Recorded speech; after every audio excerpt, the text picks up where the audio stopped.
Recently, the March livestream for Identity 5 revealed a new crossover called Lipu Friends.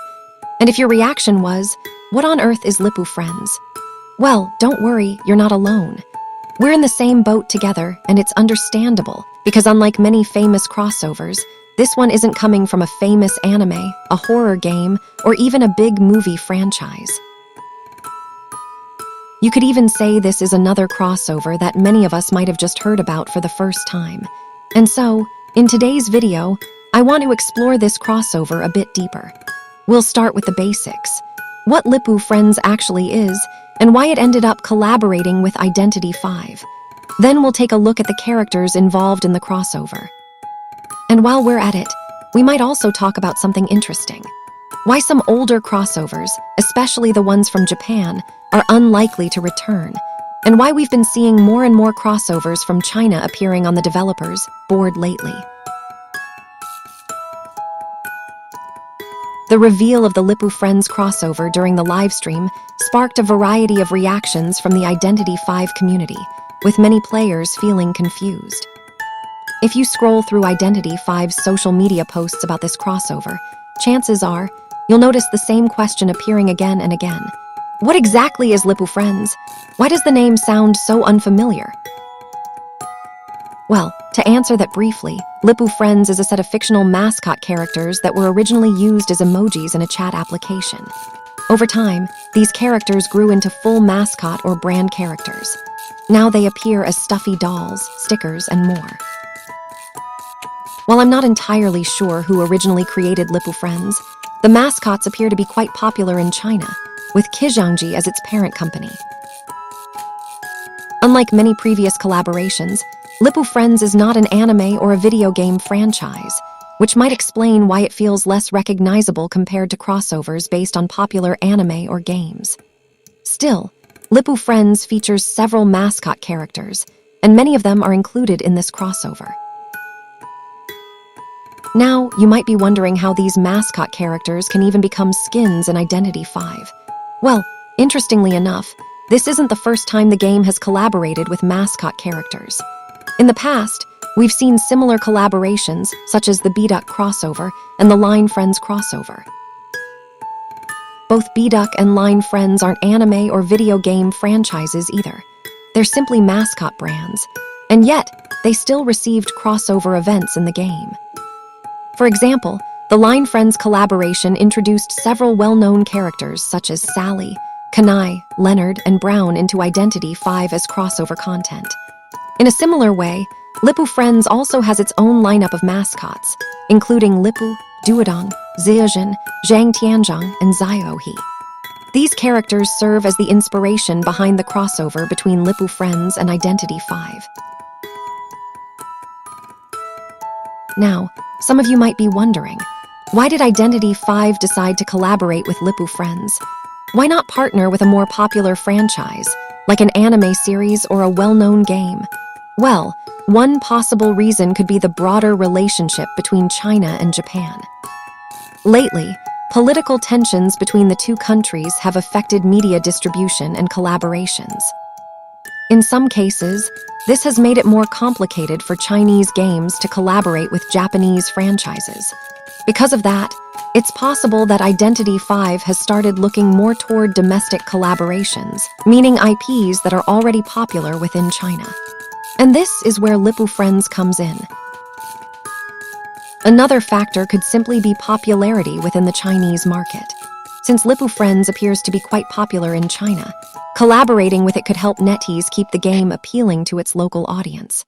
Mascot brands are also highly merchandisable, which means both Lipu Friends and Identity 5 could benefit from the collaboration through cosmetics, promotions, and merchandise.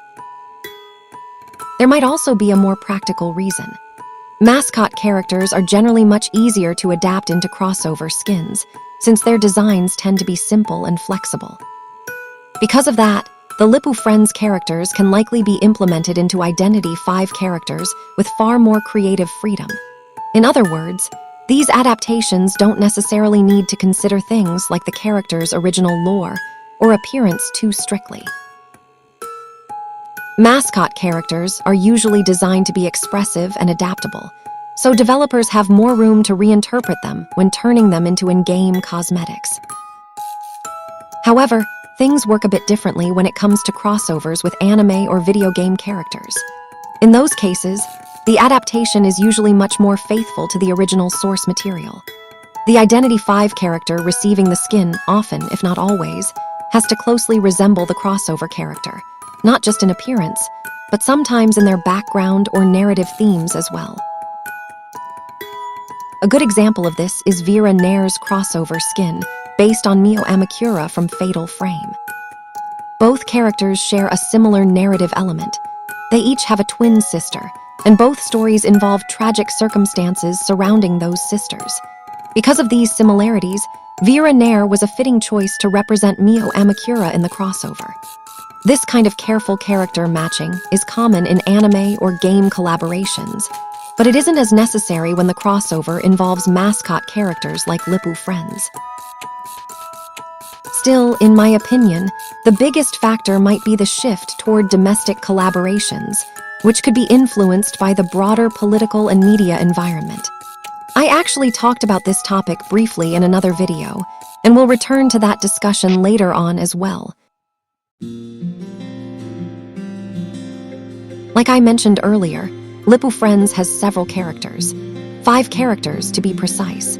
These characters are Lipu, Duodong, Zeojin, Zhang Tianzhang, and Zio He. In this crossover, those mascots will be represented by several characters from Identity V.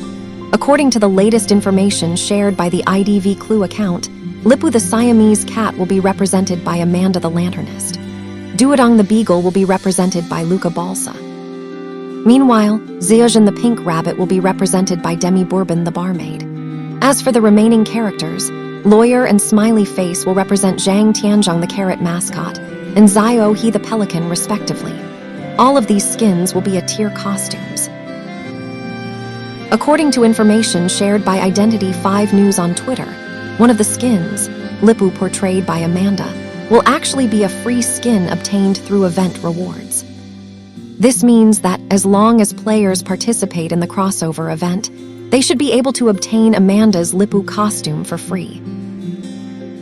However, the rest of the costumes will be available in the shop. And as many players already know, crossover skins are usually purchasable only with echoes. In other words, if you want to get these skins, you will need to spend some echoes, possibly even part of your monthly allowance if you plan to collect all of them. Typically, an tier skin costs around 1388 echoes, so you might want to prepare for that if you are planning to obtain the full set.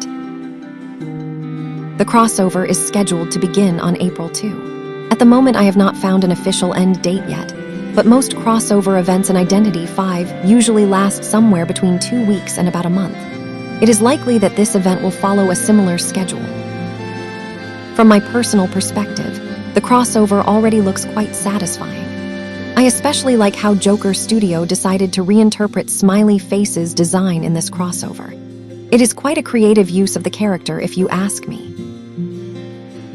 My personal favorite, however, is the barmaid skin. I really like the pink attributes added to her design, which make her look much cuter compared to her original appearance.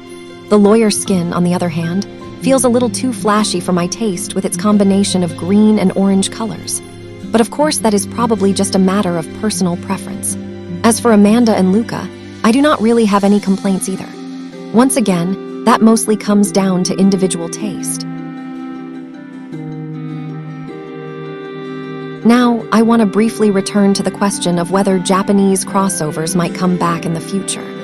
Recently, the game and media industries in both China and Japan have been affected by political tensions between the two countries. One of the issues often mentioned in these discussions involves differing perspectives regarding Taiwan. Last year, remarks made by the Japanese side sparked backlash from the Chinese side, which reportedly led to stricter restrictions on certain Japanese media in China, including TV shows, music, and potentially some game collaborations. Because of this situation, if the relationship between the two countries remains tense, we might not see many new Japanese IP crossovers in Identity V anytime soon. And honestly, there are quite a lot of Japanese franchises that players have been hopping for. For example, there were rumors about a potential Pula Magi Madoka Magica crossover. But since that franchise originates from Japan, collaborations like that may be difficult for now. The same could apply to older collaborations as well. Crossovers such as the promised Neverland, Danganronpa, and IB may not return anytime soon, at least not until the situation between the two countries becomes more stable. However, there might also be a positive side to this shift. With Japanese IP becoming harder to collaborate with, we may start seeing more crossovers featuring Chinese franchises or even Western IPs. The Lipu Friends collaboration is one example of that direction, and it wouldn't be surprising if we see more Chinese brands or characters appearing in Identity V in the future. Well, who knows? Maybe we could even see some Western crossovers someday. Personally, I would love to see Scooby-Doo appear in Identity V. There are also other Western franchises that could fit the game's spooky aesthetic, such as Ghostbusters or Corpse Bride. If Japanese IP collaborations become less common, perhaps these kinds of crossovers might eventually take their place. But of course, we can't say for sure. Only time will tell what direction the developers decide to take. Anyway, that's all from me for today. For anyone planning to wail for the Lipu Friends crossover skins, I wish you the best of luck. Hopefully you get the skins you're aiming for. As for me, I'll probably just sit back and watch this one from the sidelines, since I don't plan on spending on this crossover due to one and other things. Thanks for watching, and I'll see you in the next video.